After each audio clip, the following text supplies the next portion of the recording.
थेट जाऊयात कोल्हापूरमध्ये महाविकास आघाडीचे उमेदवार शाहू महाराज यांची सध्या पत्रकार परिषद सुरू आहे।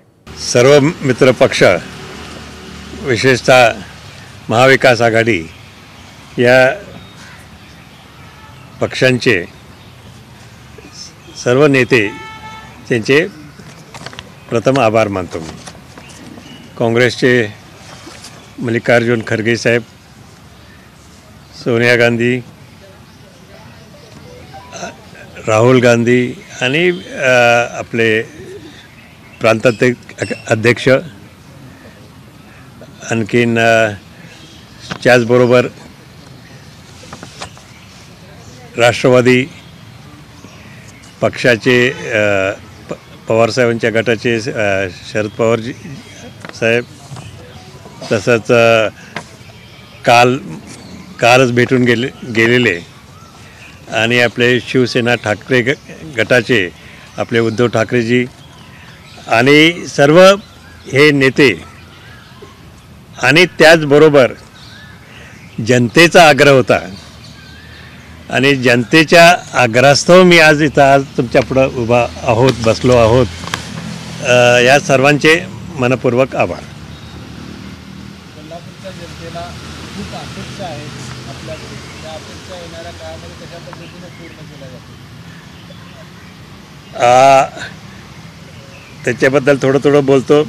पहिले आणि सांगू इच्छितो की आपल्याला महाराष्ट्राला, कोल्हापूरला मोठा इतिहास आहे आणि इतिहास म्हणजे आपला इतिहास खरा अर्थानं इतिहास सुरू होतोय ते शककर्ते शिवाजी महाराजांच्यापासून, आणि त्यांनी केलेलं कार्य, त्यांनी दिलेली देशाला त्या काळात दिशा, अन्यायाविरोधात त्यांचा लढा आणि सर्वसामान्यांसाठी, जनतेसाठी, रयतेसाठी केलेलं काम, म्हणजे आधार दिलेला, हे सगळं महत्त्वाचं आहे।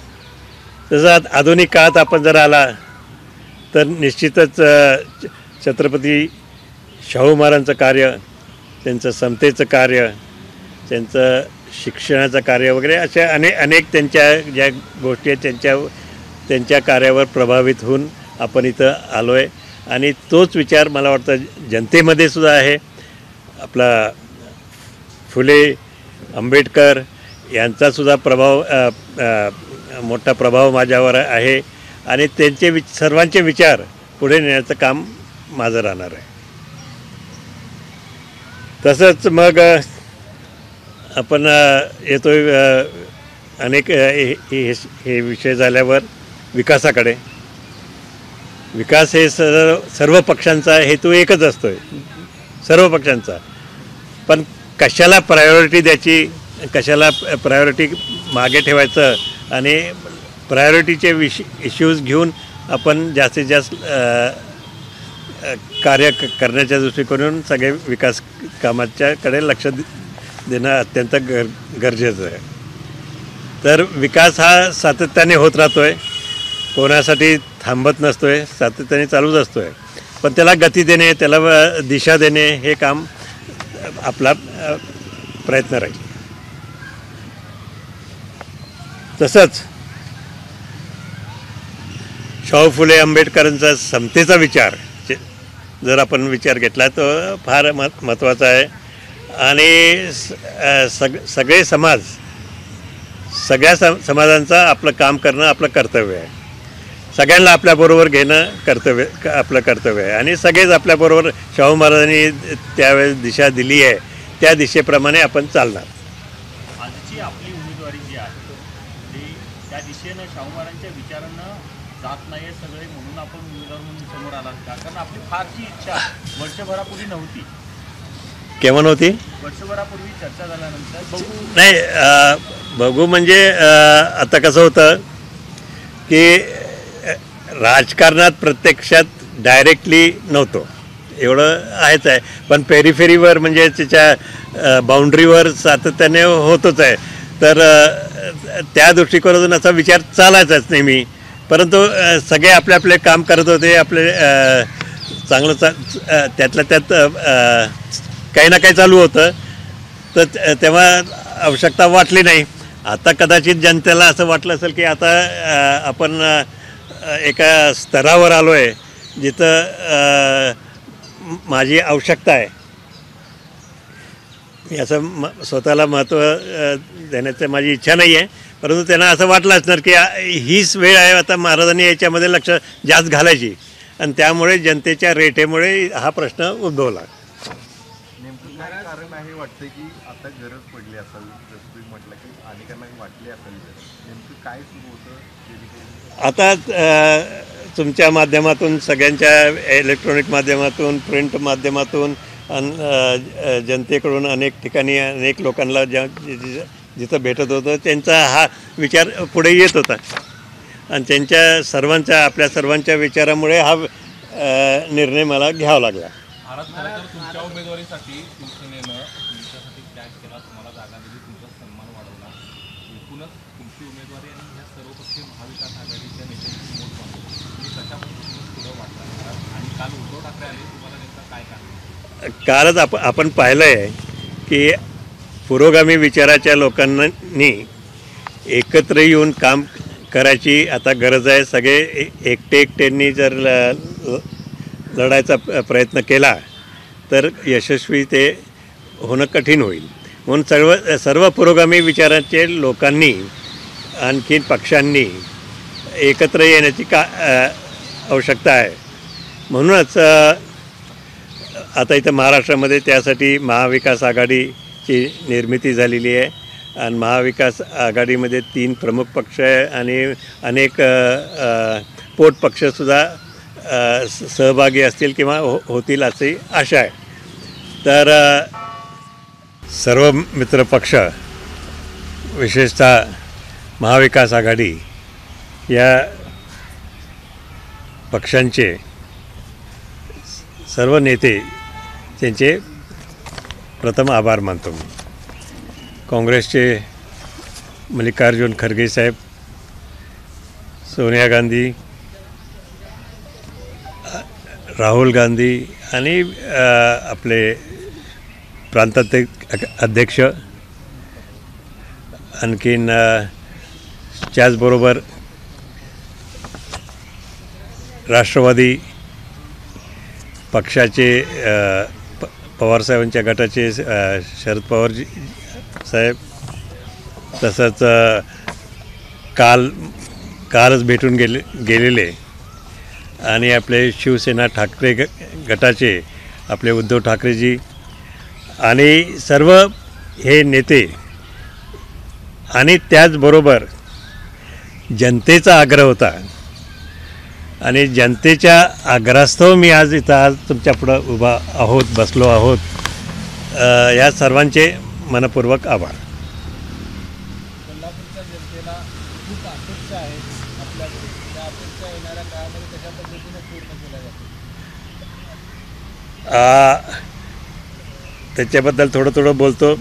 पहिले आणि सांगू इच्छितो की आपल्याला महाराष्ट्राला, कोल्हापूरला मोठा इतिहास आहे, आणि इतिहास म्हणजे आपला इतिहास खऱ्या अर्थानं इतिहास सुरू होतो आहे ते शककर्ते शिवाजी महाराजांच्यापासून, आणि त्यांनी केलेलं कार्य, त्यांनी दिलेली देशाला त्या काळात दिशा, अन्यायाविरोधात त्यांचा लढा, आणि सर्वसामान्यांसाठी, जनतेसाठी, रयतेसाठी केलेलं काम, म्हणजे आधार दिलेला, हे सगळं महत्त्वाचं आहे.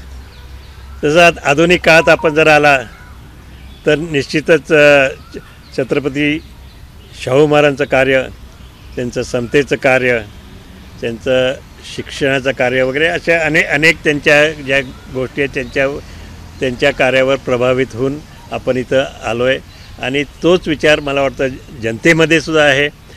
आपला फुले, आंबेडकर यांचासुद्धा मोठा प्रभाव माझ्यावर आहे, आणि त्यांचे सर्वांचे विचार पुढे नेण्याचं काम माझं राहणार आहे.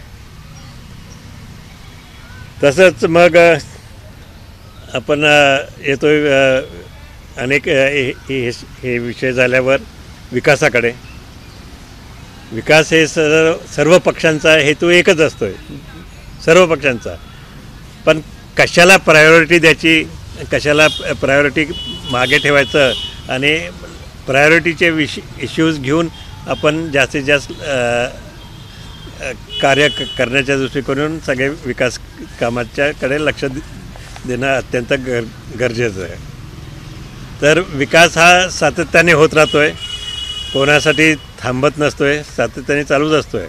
पण त्याला गती देणे, त्याला दिशा देणे हे काम आपला प्रयत्न राहील. तसंच शाहू फुले आंबेडकरांचा समतेचा विचार जर आपण विचार घेतला तर फार महत्त्वाचा आहे. आणि सगळे समाज, सगळ्या समाजांचं आपलं काम करणं आपलं कर्तव्य आहे. सगळ्यांना आपल्याबरोबर घेणं आपलं कर्तव्य आहे. आणि सगळेच आपल्याबरोबर शाहू महाराजांनी त्यावेळेस दिशा दिली आहे त्या दिशेप्रमाणे आपण चालणार. आजची आपली उमेदवारी जी आहे ती त्या दिशेनं शाहू महाराजांच्या विचारांना जात नाही आहे सगळे, म्हणून आपण उमेदवार म्हणून समोर आलात का? कारण आपली फारची इच्छा वर्षभरापूर्वी नव्हती. केव्हा नव्हती? वर्षभरापूर्वी चर्चा झाल्यानंतर नाही, बघू म्हणजे आता कसं होतं की राजकारणात प्रत्यक्षात डायरेक्टली नव्हतो, एवढं आहेच आहे. पण पेरिफेरीवर म्हणजे त्याच्या बाउंड्रीवर सातत्याने होतच आहे. तर त्या दृष्टिकोनातून असा विचार चालायचाच नेहमी. परंतु सगळे आपले आपले काम करत होते, आपले चांगलं त्यातल्या त्यात काही ना काही चालू होतं. तर तेव्हा आवश्यकता वाटली नाही. आता कदाचित जनतेला असं वाटलं असेल की आता आपण एका स्तरावर आलो आहे जिथं माझी आवश्यकता आहे. मी असं स्वतःला महत्त्व देण्याचं माझी इच्छा नाही आहे. परंतु त्यांना असं वाटलं असणार की हीच वेळ आहे आता महाराजांनी याच्यामध्ये लक्ष जास्त घालायची आणि त्यामुळे जनतेच्या रेटेमुळे हा प्रश्न उद्भवला. नेमकं काय कारण आहे वाटतं की आता गरज पडली असावी, जसं तुम्ही म्हटलं की अनेकांना वाटली असावी गरज, नेमकं काय सुरू होतं जेणेकरून आता तुमच्या माध्यमातून, सगळ्यांच्या इलेक्ट्रॉनिक माध्यमातून, प्रिंट माध्यमातून आणि जनतेकडून अनेक ठिकाणी अनेक लोकांना जिथं भेटत होतं त्यांचा हा विचार पुढे येत होता आणि त्यांच्या सर्वांच्या, आपल्या सर्वांच्या विचारामुळे हा निर्णय मला घ्यावा लागला. महाराज, खरं तर तुमच्या उमेदवारीसाठी शिवसेनेनं तुमच्यासाठी त्याग केला, तुम्हाला जागा दिली, तुमचा सन्मान वाढवला. एकूणच तुमची उमेदवारी आणि ह्या सर्वपक्षीय महाविकास आघाडीच्या नेत्यांची मोठ बांधली. तुम्ही कशा पद्धतीनं पुढं वाटला आणि काल उद्धव ठाकरे आले, तुम्हाला नेमका काय कारण? कालच आपण पाहिलं आहे की पुरोगामी विचाराच्या लोकांनी एकत्र येऊन काम करायची आता गरज आहे. सगळे एकट्यांनी जर लढायचा प्रयत्न केला तर यशस्वी ते होणं कठीण होईल. म्हणून सर्व पुरोगामी विचाराचे लोकांनी, आणखीन पक्षांनी एकत्र येण्याची आवश्यकता आहे. म्हणूनच आता इथं महाराष्ट्रामध्ये त्यासाठी महाविकास आघाडीची निर्मिती झालेली आहे आणि महाविकास आघाडीमध्ये 3 प्रमुख पक्ष आहे आणि अनेक पोटपक्षसुद्धा सहभागी असतील किंवा होतील अशी आशा आहे. तर तुमचा प्रश्न काय होता? सॉरी. हां, तर त्याच्यामध्ये आता या तिन्ही पक्षांनी पाठिंबा दिलाच आहे. आपल्याला माहीतच आहे की काँग्रेस पक्षाने आणि माझं नाव रेटून धरलं आणि आणखीन त्याला शरद पवार साहेबांनी सुद्धा होकार दिला आणि शिवसेने ठाकरे गटाचे उद्धवजी ठाकरे त्यांनीसुद्धा काल पाठिंबा आपल्याला व्यक्त केला आणि मनापासून केला असं मला वाटतं. आणि कोणाला वाटत असेल की नाही, तसं नाही, मनापासून काल व्यक्त केला आहे. आणि एकंदरीतच सर्व ह्या विचाराचे लोक एकत्र आल्यामुळे आणि या सगळ्यांचा पाठिंबा असल्यामुळे आता मी स्वतःची तारीफ करू नये, परंतु कदाचित मी एकटाच व्यक्ती असणार पूर्ण महाराष्ट्रात कमीत कमी की तिन्ही आघाडीच्या तिन्ही प्रमुख पक्षांनी मला निवडलं. शेवटी एकच पक्ष घेता येतो आहे राजकारणात. 3 पक्षाचं असं पक्ष होऊ शकत नाही. आघाडी आहे आपली, परंतु पक्ष घ्यावं लागतं. म्हणून सगळ्यांनी मिळून काँग्रेसच्या माध्यमातून आणि आपलं कार्य काँग्रेस हा जुना पक्ष आहे, स्वातंत्र्य चळवळीचा पक्ष आहे. त्यांनी गेले 75 वर्ष कार्य केलेलंच आहे. विकासाचं कार्य मोठं झालेलंच आहे. काही लोक म्हणतात नाही झालं आहे, परंतु त्याशिवाय मग आत्ताचं कार्य तू दिसतं आहे कसं? मागच्या याच्यावरच दिसतं आहे. ते मागच्या त्यांच्या 75 वर्षाचा पाया घातला, बेस तयार झालं, त्याच्यावर आता चाललं आहे तुमचं सगळं. पुरोगामी शब्दावर आपण भर दिला, पुरोगामी चेहरा किंवा पुरोगामी नेतृत्व पुढे यायला पाहिजे, पण दुसरीकडे मग आरोप केला जातो म्हणजे हिंदुत्ववाद तुम्ही सोडला का? हिंदुत्ववाद सोडला असा काही विशेष प्रश्न नाही आहे. कारण आपण शिवाजी महाराजांचं कार्य काय आहे आपल्याला माहीत आहे काय? आपल्या लोकांना संरक्षण देणे, आपल्या लोकांना त्यांच्यावर अन्याय होऊ देणे, हेच आपलं हिंदुत्ववाद. आणि आजही तेच केलं पाहिजे की भारतामध्ये जे सगळे लोक राहतात त्यांना संरक्षण मिळालं पाहिजे. त्यांना समतेचा विचार थोडासा त्याच्यामध्ये राहायला पाहिजे. आणि एकंदरीत सगळ्यांनी मिळून आपल्या देश आणि देशवासियांचा विकास झाला पाहिजे. महाराष्ट्रातले 2 महत्त्वाचे पक्ष जे आहेत ते फुटलेले आहेत. मोदींच्या कार्याला प्रभावित होऊन आपण त्या ठिकाणी गेल्याचं वारंवार अनेक नेते त्यातले सांगतायत. आपण या मोदींच्या कार्याकडे कशा पद्धतीने पाहताय? अनेक जण त्यांचं कौतुक करताना पाहायला मिळतात, काही जण तर म्हणतात दिव्य शक्ती आहे. कसं बघताय यासाठी? नाही, मोदी साहेब आता 10 वर्षापासून पंतप्रधान आहेतच. आणि त्यांचं काम, विकासाचं काम किंवा जे काय असेल ते असं कमी लेखून चालणार नाही. आपल्याला त्यांचंही मान्य केलं पाहिजे. पण जी दिशा राजकारणाला पाहिजे, समाजाला दिशा मिळायला पाहिजे, ती त्यांची दिशा जर सुधारली असती तर काही प्रश्न आला नसता. तो अजून सुधारायचा काही विषय मला दिसत नाही, चान्स दिसत नाही. म्हणून महाविकास आघाडी आणखीन सगळे मित्रपक्ष स्वतःचं सगळे एकत्र येऊन कामाला आता लागलेले आहेत. काही दिवसांपूर्वी शरद पवार एका वेळेस एक अबकी बार 400 पारचा नारा देत भाजप आता कामाला लागलेला आहे. विशेषतः राम मंदिराचा मुद्दा असेल किंवा इतर असे मुद्दे घेऊन जनतेसमोर अशा परिस्थितीमध्ये कशा पद्धतीने हे सगळं प्रचाराचं आणि या सगळ्या निवडणुकीचं आव्हान तुम्ही करू? आता त्यांचा तो उद्देश आहे आणि त्यांच्या पक्षाचा उद्देश आहे. बाकी महाविकास आघाडी आणि इंडिया आघाडी ही एकत्र जेव्हा काम करेल तर त्यांच्या ताकदीप्रमाणे ते काम करतील. आणि शेवटी देशाला संविधान चालवण्यासाठी जे बाबासाहेब आंबेडकरांनी आपल्याला दिलं ते संविधान विशेष बरोबर चालवण्यासाठी आणि त्याच्यावर मूलभूत तत्वांवर आधारित आपलं कार्य ठेवून कार्य करण्यासाठी ह्या महाविकास आघाडीची गरज आहे. खरं तर शरद पवार साहेब या ठिकाणी आले होते काही दिवसांपूर्वी. त्यांनी व्यक्त केले होते की जर शाहू महाराज सुधारत असते तर वैयक्तिक मला आनंद होईल. त्याच्यानंतर म्हटले की शाहू महाराजांच्याकडून प्रचंड अपेक्षा आहेत. कोल्हापूर नेहमी महाराष्ट्रामध्ये अग्रेसर राहिलेलं आहे. ज्यावेळी महाराष्ट्रावर संकट आले कोल्हापूर धावून गेलेलं आहे. आत्ताच्या परिस्थितीमध्ये महाराष्ट्राचं नेतृत्व हे कोल्हापूर करेल का आणि कशा पद्धतीने महाराष्ट्राला पुढे आपण घेऊन जाणार? महाराष्ट्रामध्ये कोल्हापूर एक प्रमुख जिल्हावर विभाग आहे असं म्हणूया. आणि इथनं कोल्हापूरमधनं आत्तापर्यंत तरी असं जोमाचं नेतृत्व तयार झालेलं नाही. आणि भविष्यात महाराष्ट्राचं राजकारण जर योग्य दिशेने न्यायचं असेल तर महाविकास आघाडीचा कडून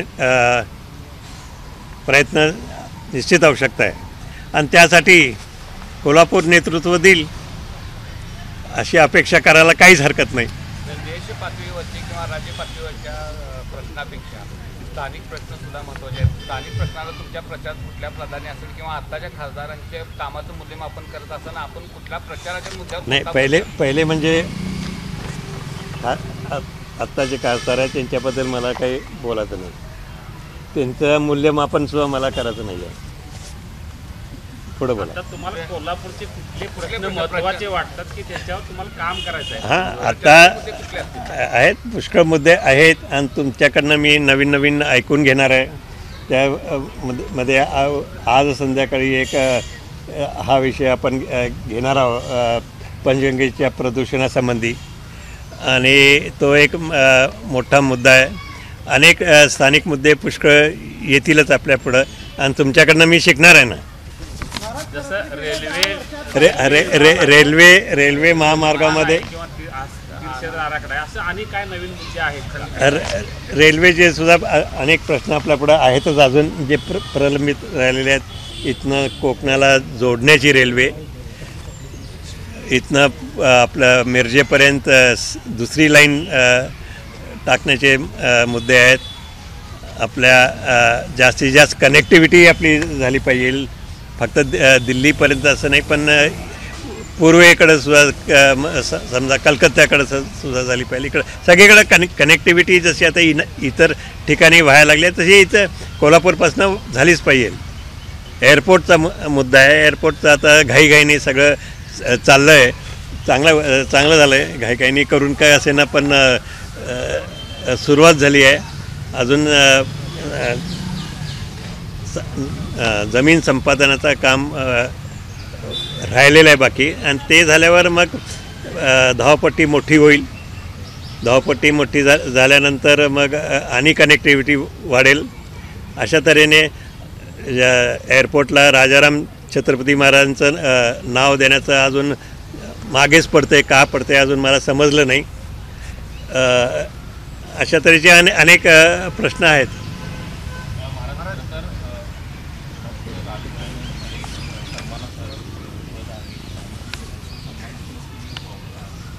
लोकसभेला निवडणुकीच्या रिंगणात जाताना लोकांच्या समोर जायला लागणार आहे आणि टीका सुद्धा राजकीय होणार आहे. तुम्ही थांबावं त्या पदाधिकारी मग कायम राखावी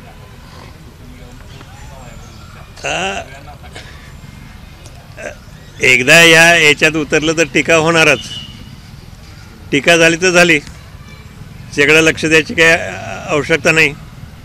आपण आपलं काम करायचं. आपण आपली दिशा सोडायची नाही.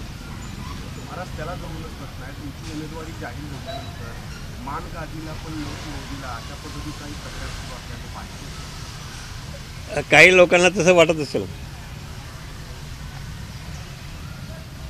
पण ते कन्वर्ट आपल्याला करायचं आहे.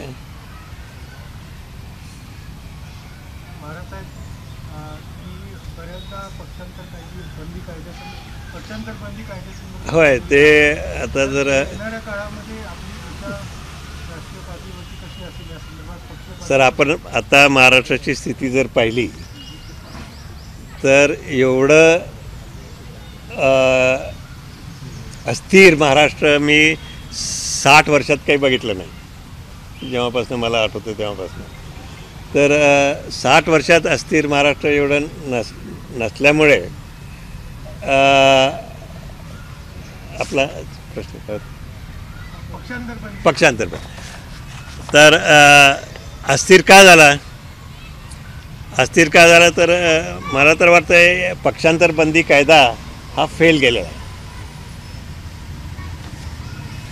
आणि त्याच्यातनं तो पाळण्याच्या ऐवजी त्यातनं पळवाटा कशा काढता येतील आणि त्याचा दुरुपयोग कसा करता येईल असंच आत्तापर्यंत झालं आहे असं म्हटलं. आणि त्याच्यामुळेच महाराष्ट्र आपल्याला अस्थिर दिसतं. रेमेडी एक तर हा कायदा पूर्ण काढून टाकणे किंवा हा आणि जास्त मजबूत करणे. जेणेकरून एक वर्ष दीड वर्ष निर्णय द्यायला लागू नये.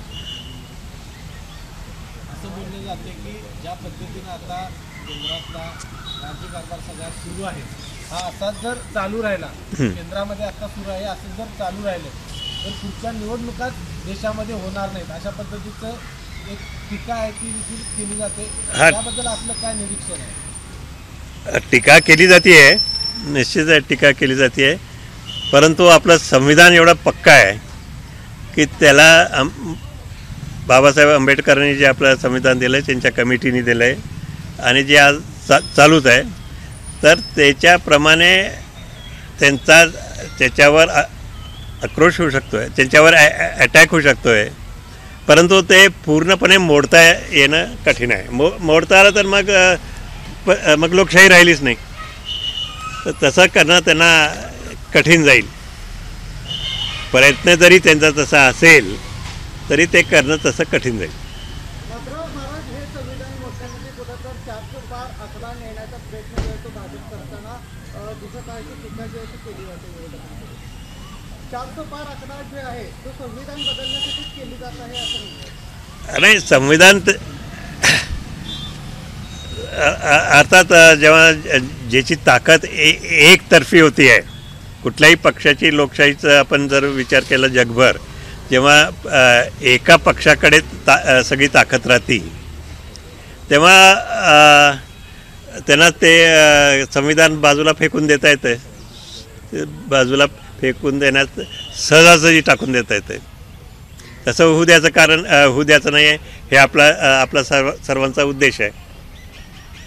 आपला देश हा हुकुमशाहीकडे जातो. हा, त्याबद्दल मी पूर्वी बोललोच आहे. एकाधिकारशाहीकडे आपण वळा लागलो आहे असं दिसतेच आहे. आणि ते लोकशाही ही टिकली पाहिजे. लोकशाही हे आपलं मूलभूत आहे. संविधानाचा सुद्धा बेस हा लोकशाहीचा आहे. लोकशाही म्हणजे जनतेने दिलेली लोकशाही आहे. तिकडे साताऱ्यात उदयनराजे भोसले उमेदवारी मागतायत. No comments. चला पुढं.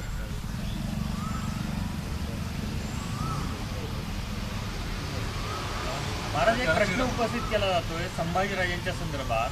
खरं तर तो प्रश्न उपस्थित करायची गरज नाही, कारण संभाजीराजे मतदारसंघात फिरतात. नेमकं संभाजीराजे आपल्यासोबत कशा प्रकारे या सगळ्या गोष्टीला लढा देत आहेत, कशा प्रकारे ते पुढे आहेत? आता तुम्ही पाहताय की ते या निवडणुकीच्या प्रक्रियेमध्ये सक्रिय झाले आहेत आणि त्यांनी माझ्याबरोबर राहायचं त्यांनी मला वाटतं मुलाखत दिली. मला केव्हा दिली मुलाखत माहीत नाही, परंतु दिली त्यांनी. तर चांगलं आहे ना, सगळ्यांनी एकत्र लढणं हेच.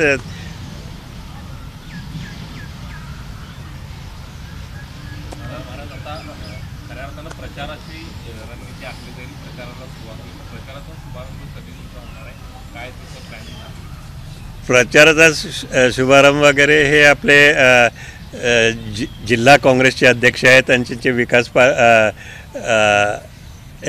महाविकासचे दुसरे नेते वगैरे आहेत, त्यांची मीटिंग वगैरे होईल आणि ते ठरवतील.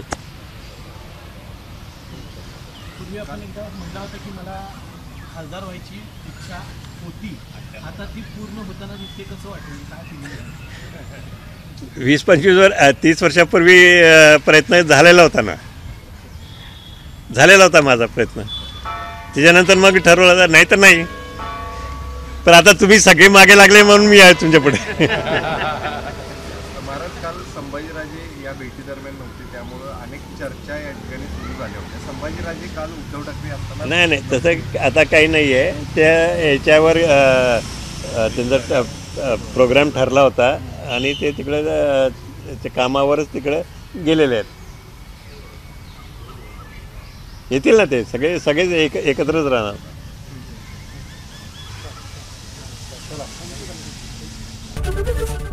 एबीपी माझा, उघडा डोळे बघा नीट.